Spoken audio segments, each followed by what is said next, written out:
Definition क्या है? दो अक्षांश के बीच का जो क्षेत्र होता है इसी को जोन या कटिबंध कहा गया है, इसी को जोन या कटिबंध कहा गया। और इसकी मैक्सिमम जो दूरी होती है वह 111 किलोमीटर होती है, मिनिमम भी यही होती है। अक्षांश वैसी रेखा होती है जो कभी भी एक दूसरे को प्रतिच्छेद नहीं करेगी, कभी भी एक दूसरे को नहीं काटेगी। ये चीजें भी ध्यान रखिएगा।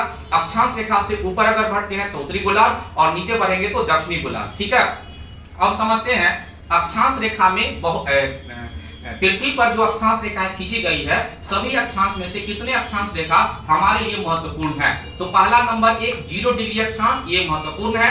ऊपर में 23.5 डिग्री उत्तरी अक्षांश, ये महत्वपूर्ण है।